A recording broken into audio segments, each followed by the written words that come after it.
On allait oublier ça. Ah oui? Ça, c'est pour mettre sur la... Thierry est agent de maîtrise. Jean-Marc, ingénieur à la retraite. Ils sont pacsés et vivent en couple à Paris depuis 17 ans. Bon, Thierry, tu apportes les costumes, là? Oui, attends, j'arrive. Ça, C'est le pharaon. t'as ton costume de mousquetaire. Petit mousse, là Hein? Regarde comme on est mignon. Sans oublier, là. Bah, pas de triste, hein, c'est moi qui vous le dis. Dernier préparatif dans l'excitation et la bonne humeur. Dans quelques heures, Thierry et Jean-Marc embarquent pour une croisière 100% gay. Terminé. Pourquoi croisière gay? Bah, parce que ça fait longtemps qu'on avait envie de faire une croisière. Et puis gay, parce que c'est une autre ambiance, quoi. On fait la fête différemment, on se retrouve entre nous. Il n'y a pas de retenue. C'est surtout ça. C'est que la fête. Tout le temps, tout le temps. Cette croisière est organisée par un tour opérateur gay et lesbien. Une semaine en Méditerranée pour 1 500 € avec visite, soleil et farniente. Mais surtout, la fête. De jour comme de nuit.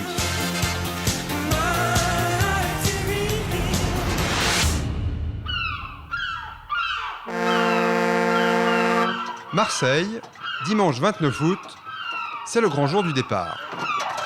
Faut y aller tout doucement pour que ça tombe pas, parce que, tu vois, que ça tape pas, hein, tout est fragile. Stéphane est l'instigateur de cette croisière et ce matin, il est sur le qui-vive. Il doit accueillir les 700 passagers qui arrivent dans quelques minutes.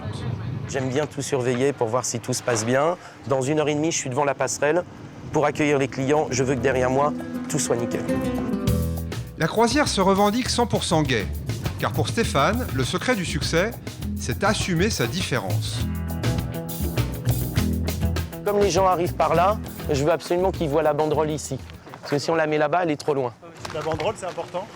On assume complètement ce qu'on fait. Donc évidemment, on met bienvenue sur la croisière gay. C'est une façon aussi un peu le petit clin d'œil. La plupart du temps, les passagers aiment ça parce qu'ils se disent « ce bateau, il est rien que pour nous ». Enfin. Mais une minorité qui cherche à se mettre à l'écart, ça peut faire penser à un ghetto. Il y a à peu près 2500 croisières qui partent par an au départ de France. Enfin, je veux dire, elles sont toutes hétérosexuelles avec des familles. Bien sûr que les gays peuvent aller dessus. Il n'y en a qu'une qui est privatisée gay, une fois par an. Je veux dire, il y a bien des croisières seniors. On pourrait dire que, voilà, des croisières de vieux. Donc non, le ghetto, c'est bon, on me le sort à chaque fois. J'assume de travailler pour la communauté gay. J'ai pas l'impression de me ghettoiser. Voilà. Les premiers passagers arrivent et parmi eux, Thierry et Jean-Marc. C'est leur deuxième croisière, mais l'émotion reste la même. Regarde notre beau bateau qu'on redécouvre. Ah oui, oui. Non, c'est tout émoustillé. Il n'a pas changé, et apparemment. Je sais pas s'il a été repeint ou pas. Ah oui, les autres marins, ils vont arriver là. Alors, prêt? Oui. Vous allez super Pas trop stressé? Non, maintenant, ouais. maintenant que vous êtes là, je suis plus stressé. Bon, vous vous amusez. Vous ne restez pas dans votre cabine, vous allez dans les cabines non, des c'est autres. sûr. D'accord oui, Ok. oui, tu sais T'as bien. l'habitude. Attends, bon, écoute. 200 mètres de long, un bateau de croisière classique avec des cabines classiques. À quelques détails près. Thierry et Jean-Marc s'installent. Plutôt parce que, regarde là. Allez, hop, comme ça. Puis après, il faut qu'on décore la Ah oui, la il faut qu'on porte. décore la porte. Chacun essaie de personnaliser en quelque sorte sa porte. Donc nous, on va mettre déjà ça. Et puis on va mettre une photo un petit peu. Et voilà. On a trouvé ça original. Qu'est-ce que vous en pensez? Et puis, où il est le collier de fleurs? Au pied du bar, pour 2 personnes.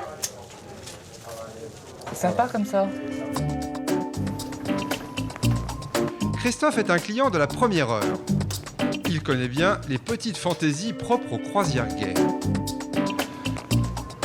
Là, il y en a quelques-unes de sympas. Ça fait partie du jeu de la fête. Ce qu'on ne trouve pas sur une croisière standard où la porte reste très classique, très neutre. On aime bien, on rajoute la petite touche. Alors des fois, il y a une petite photo.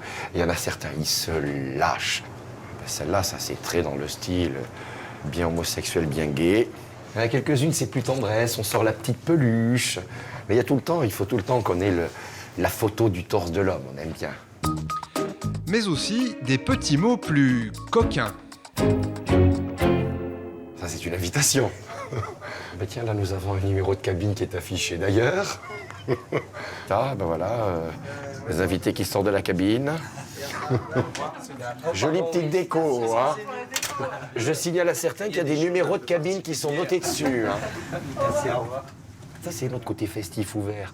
Ça fait club de rencontre, parce que c'est sûr qu'on y a plusieurs, on s'amuse, on en profite, ça fera club de rencontre. Mais c'est surtout notre côté festif. Notre côté festif, le côté rencontre n'est que facultatif. C'est important quand même. Pour certains, ce sera important. Pour d'autres, beaucoup moins. Le bateau quitte Marseille. À bord, c'est la liesse générale, toutes générations confondues. Jean-Marc retrouve une deuxième jeunesse.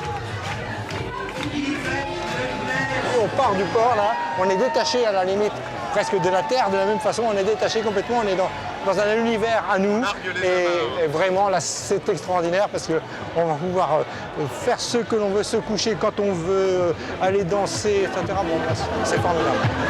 À bord, 700 gays, mais seulement 37 femmes. Brigitte et Pascal vivent en couple depuis 12 ans. Elles sont venues ici chercher un espace de liberté. Là, on est entre gays et lesbiennes. Bon, voilà, on peut se tenir par exemple comme ça. On peut surtout se tenir par rapport à toi aussi. Ouais, parce que moi, je suis un peu gênée sinon, voilà. Donc là, c'est parfait. Pour moi, c'est impeccable. C'est l'occasion de s'amuser sans réfléchir. Tu vois. Et c'est surtout la grosse fête.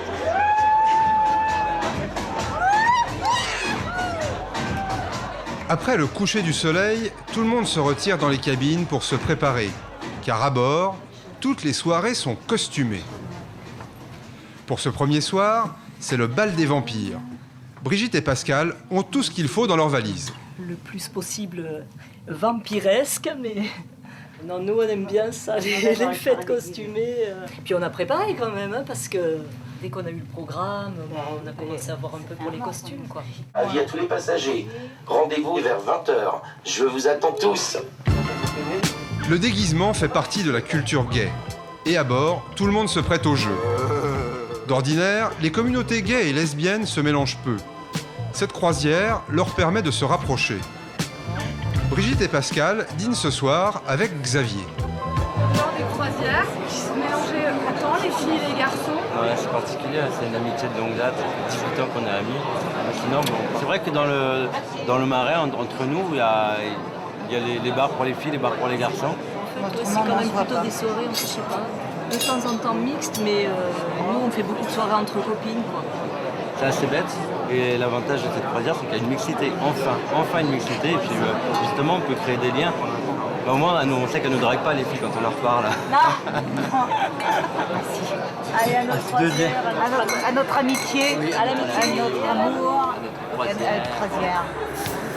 De son côté, Stéphane règle les ultimes détails de la soirée. Ils vont arriver vers 23h, 23h05. D'un seul coup, tu mets du rouge partout.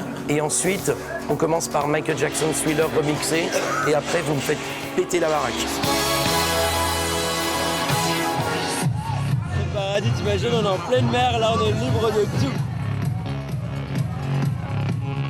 J'ai le bonheur de vous voir tous en chaleur ce soir.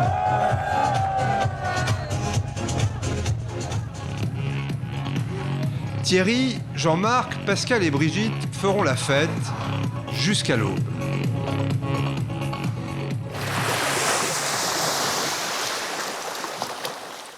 Ce matin, le bateau est amarré en Italie. Malgré une nuit agitée, Thierry et Jean-Marc ont décidé de découvrir Florence. Magnifique. Ah oui, c'est super. C'est l'endroit fétiche pour faire des photos. Bah oui, c'est ça qui est bien. On est content. Là, voilà. Vous êtes mignonne. Je trouve la statue magnifique. Parce que oui, il y a... On voudrait savoir qui c'est ça qu'on a. Il ressemble à qui Il ressemble à quelqu'un sur Hercule. Bien les proportions. Oh, ouais. Thierry et Jean-Marc assument leur homosexualité sans complexe et visiblement, ça ne dérange personne. Pour nous, ça fait aucune différence. Hein. C'est-à-dire que... C'est sympa, nous les gays. Ce sont des excursions. Ce sont des excursions et chacun son propre caractère. Non. Mais ça a été très agréable quand même. Ah, voilà, c'est ça qu'on aime bien. Surtout parce qu'on a beaucoup ri. Hein. On dit toujours que les gens aiment bien être avec les gays en fait, parce que, bon, je sais pas, est-ce qu'on est plus On est gay aux deux sens du terme, hein, peut-être un peu. Oui. C'est peut-être pour ça. La joie de vivre, c'est pas Daniel. Alors, on part ici. Pourtant, certains ont préféré rester sur le bateau. Pour Pascal et Xavier, le regard des autres reste un problème. On est homo, on n'est pas accepté par tout le monde. On est en 2010, on n'a toujours pas le droit au mariage en France, même si on a le Pax. Ça laisse bien supposer des choses. Hein. Ah bah c'est déjà pas mal évolué quand même, même le Pax a évolué. C'est juste par rapport à l'égalité, c'est tout. On paye des impôts comme tout le monde, par contre, on n'a pas les mêmes droits que tout le monde. On est une minorité. Il faut le temps que tout ça se fasse. C'est une minorité, il faut du temps. Justement, la vie rêvée d'un homosexuel, d'une lesbienne, c'est quoi? C'est le droit à l'indifférence. Ouais, c'est ça. Ouais. C'est ça, voilà. Des fois, l'indifférence. L'indifférence, oui. On doit être que les gens soient indifférents vis-à-vis de nous, c'est-à-dire qu'ils ne nous calculent pas comme on ne calcule pas les autres. Retour en mer pour la très attendue pool party dans la piscine du bateau. De la provocation, du jeu, de l'excès. Une ambiance débridée qui a souvent donné une image sulfureuse à la communauté gay. On se prend pas la tête avec tout ça. C'est un jeu, il n'y a rien de méchant de simuler un acte ou ce genre de choses. Il faut tout tourner à la dérision. Tu mets des pistolets à eau un petit peu marrons, tu mets 2-3 poupées gonflables, ça crée une ambiance, tout le monde s'arrose. Là, je pense qu'on a tous 15 ans. Mon Dieu, on est humains, quoi. Je veux dire, voilà, on a envie de s'amuser, regarde, ils s'embrassent, nous on le montre un peu plus, mais attention, on le montre quand on est entre nous. Plumes, paillettes, l'exubérance gay véhicule de nombreux clichés. Mais pendant cette croisière, c'est l'occasion de s'en amuser. Ce soir, c'est Charleston. Personne n'a lésiné sur les moyens.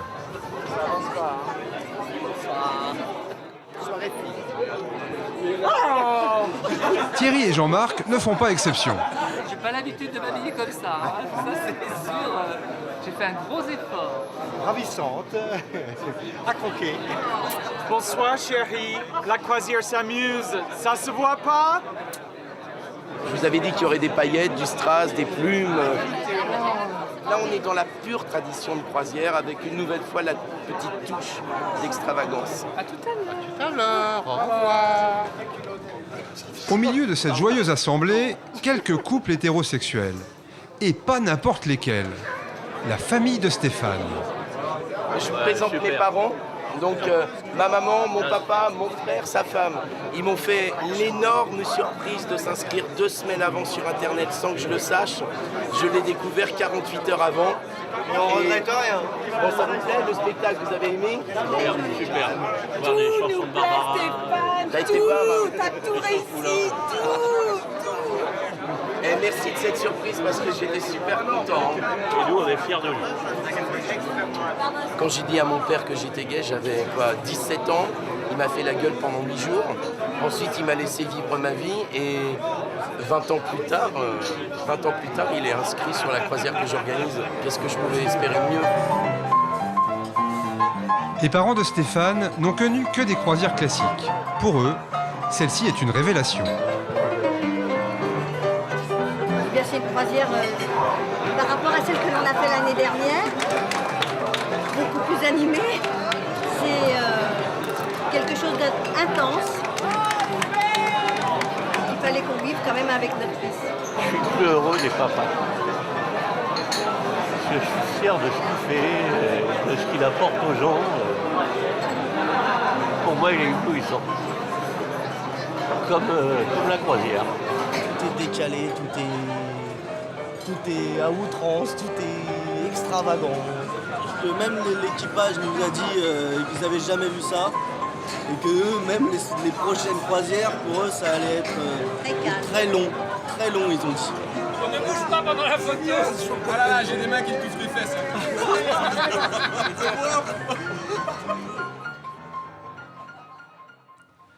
Le lendemain matin, c'est l'heure de la détente pour Thierry et Jean-Marc. Pour l'interview. T'as besoin de tes lunettes? Les garçons! Ça va? Oui, oui. Ouais. Des croisières comme celle-ci permettent aux homosexuels d'assumer plus facilement leurs différences. Faisait très bon. Car pour Thierry, à une autre époque, le parcours a été douloureux.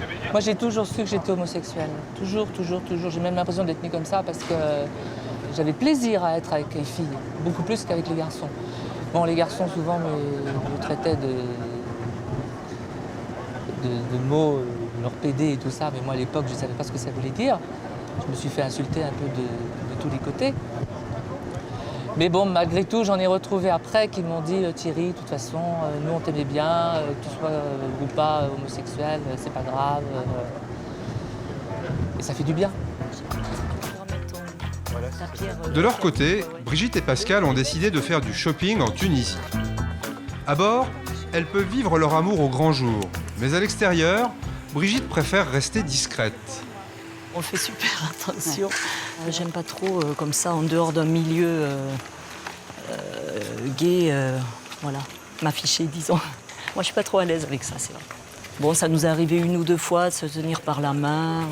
Bon, on nous a un peu regardé bizarrement. Il y a même qui nous ont traités avec des noms pas très gentils. Bon, il y a les bouines. Sale bouine, voilà. Ouais, voilà. C'est vrai que moi, en général, donc c'est vrai que je réponds bouine, oui, mais sale, non. Voilà. Ça, c'est je fais gaffe, ça. Et je crois qu'on a perdu. À bord, c'est déjà l'heure de la soirée de clôture. Dans les couloirs, un événement se prépare. Fabrice et Georges sont pacsés depuis 3 ans. Mais ce soir, ils veulent se dire oui devant tout le monde. Un mariage symbolique, impossible dans la réalité. Pourquoi se marier là? C'est les conditions de la fête, c'est les conditions où tout le monde est bien, c'est les conditions où tout le monde s'amuse. Personne ne juge. Personne ne juge, c'est très important. Très important. En France, la loi ne reconnaît pas le mariage homosexuel. Pourquoi les hétéros ont le droit de se marier, pas nous? D'ailleurs. On est comme les autres. Nous sommes comme les autres. Et quel bonheur exceptionnellement, et pour la première fois, nous allons faire un mariage et nous allons accueillir Fabrice et Georges, vous pouvez les applaudir. Et c'est Stéphane qui fait office de prêtre pour la cérémonie. Le mariage gay n'est pas autorisé en France, mais sur ce bateau, principauté gay, il est autorisé. Vous êtes unis par les liens du mariage, et un jour peut-être qu'on pourra le faire en réel en France. Vive les mariés!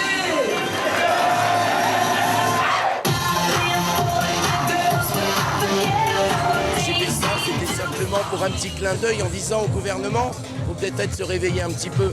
L'Espagne, la Belgique, plein d'autres pays qui pourtant n'étaient absolument pas prêts à faire adopter le mariage gay, ils l'ont fait. Et nous, la France, comme d'habitude, on est en retard.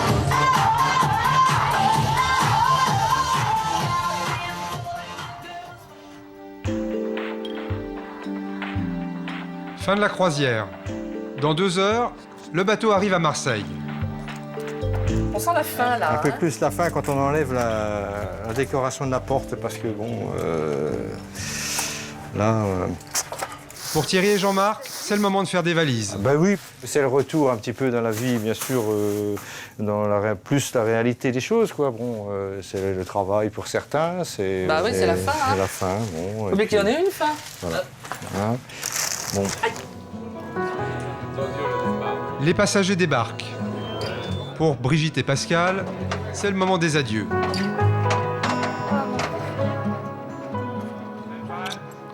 Hop. Merci d'avoir été là. Merci. Soyez mes meilleures ambassadrices. Il y a encore plus de femmes l'année prochaine. D'accord? On va les booster. On va les booster, ok? À l'année prochaine! Fin du rêve aussi pour Thierry et Jean-Marc. Merci pour tout. Merci d'avoir passé une semaine avec nous. Bravo pour les déguisements et bravo pour tous les sourires, tout. Ok? Retour à la réalité. Mais Thierry et Jean-Marc ont déjà pris leur billet pour la croisière 2011. Au revoir.